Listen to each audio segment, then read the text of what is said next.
ലേവ്യരുടെ പുസ്തകം 9-ാം അധ്യായം 1 മുതൽ 24 വരെയുള്ള വാക്യങ്ങൾ. പുരോഹിത ശുശ്രൂഷ. 8-ാം ദിവസം മോശ അഹറോനെയും പുത്രന്മാരെയും ഇസ്രായേലിലെ ശ്രേഷ്ഠന്മാരെയും വിളിച്ചു.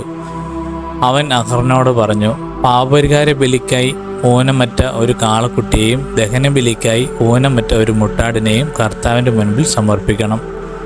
ഇസ്രായേൽ ജനത്തോട് പറയുക, പാപപരിഹാര ബലിക്കായി ഒരു കോലാട്ടിൻ മുട്ടനെയും ദഹനബലിക്കായി 1 വയസ്സുള്ളതും ഊനമറ്റതുമായ ഒരു കാളക്കുട്ടിയെയും ഒരു ചെമ്മരിയാടിനെയും സമാധാന ബലിക്കായി ഒരു കാളയെയും ഒരു മുട്ടാടിനെയും കർത്താവിന് മുൻപിൽ ബലി അർപ്പിക്കാൻ കൊണ്ടുവരുവിൻ. എണ്ണ ചേർത്ത ഒരു ധാന്യബലിയും അർപ്പിക്കുവിൻ. എന്തെന്നാൽ കർത്താവ് ഇന്ന് നിങ്ങൾക്ക് പ്രത്യക്ഷപ്പെടും. മോശ ആവശ്യപ്പെട്ടതെല്ലാം അവർ സമാഗമനകൂടാരത്തിൻ്റെ വാതിൽക്കൽ കൊണ്ടുവന്നു. സമൂഹം മുഴുവൻ അടുത്തു വന്ന് കർത്താവിൻ്റെ സന്നിധിയിൽ നിലകൊണ്ടു. അപ്പോൾ മോശ പറഞ്ഞു, നിങ്ങൾ ചെയ്യണമെന്ന് കർത്താവ് കൽപ്പിച്ച കാര്യം ഇതാണ്. കർത്താവിൻ്റെ മഹത്വം നിങ്ങൾക്ക് പ്രത്യക്ഷപ്പെടും. മോശ അഹ്റോനോട് പറഞ്ഞു, ബലിപീഠത്തെങ്കിലേക്ക് വന്നു നിന്റെ പാപപരിഹാര ബലിയും ദഹനബലിയും അർപ്പിക്കുക. അങ്ങനെ നിനക്കും ജനങ്ങൾക്കുമായി പാപപരിഹാരം ചെയ്യുക.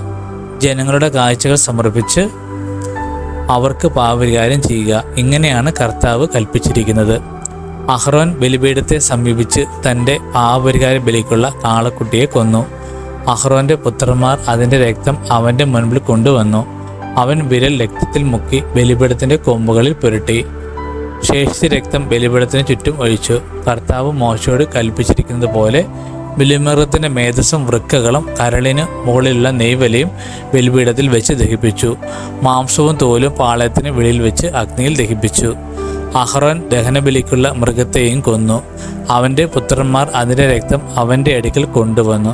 അവനത് ബലിപീഠത്തിന് ചുറ്റും തെളിച്ചു. ദഹനബലിമൃഗത്തിൻ്റെ കഷ്ണങ്ങളും തലയും അവർ അവൻ്റെ അടുത്ത് കൊണ്ടുവന്നു. അവനത് ബലിപീഠത്തിൽ വെച്ച് ദഹിപ്പിച്ചു. അതിൻ്റെ ആന്തരിക അവയവങ്ങളും കാലുകളും കഴുകി അതിനോടൊപ്പം ബലിപീഠത്തിൽ വെച്ച് ദഹിപ്പിച്ചു. അതിനുശേഷം അവൻ ജനങ്ങളുടെ കാഴ്ച അർപ്പിച്ചു.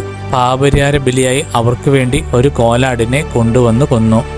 അതിനെ ആദ്യത്തേതിനെ പോലെ അർപ്പിച്ചു. അനന്തരം ദഹനബലി വസ്തു കൊണ്ടുവന്ന് വിധിപ്രകാരം സമർപ്പിച്ചു. പ്രഭാതത്തിലെ ദഹനബലിക്ക് പുറമെ ധാന്യബലിയും സമർപ്പിച്ചു. അതിൽ നിന്നും ഒരു കൈനിറയെ എടുത്ത് ബലിപീഠത്തിൽ വെച്ച് ദഹിപ്പിച്ചു. അഹ്റോൻ ജനങ്ങൾക്ക് വേണ്ടി സമാധാന ബലിയായി കാളയെയും മുട്ടാടിനെയും കൊന്നു. പുത്രന്മാർ അതിൻ്റെ രക്തം അവൻ്റെ അടുക്കൽ കൊണ്ടുവന്നു. അവനത് ബലിപീഠത്തിന് ചുറ്റും തളിച്ചു.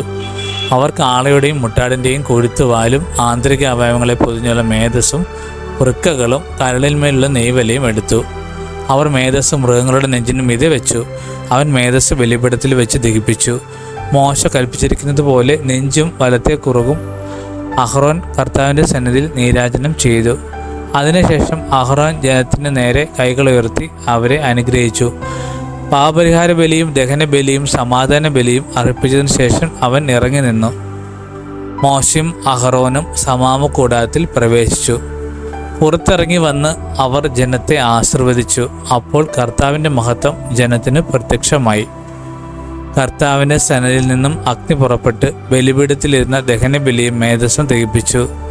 ഇത് കണ്ടപ്പോൾ ജനമെല്ലാം ആർത്ത് വിളിച്ച് സാഷ്ടാംഗം വീണു.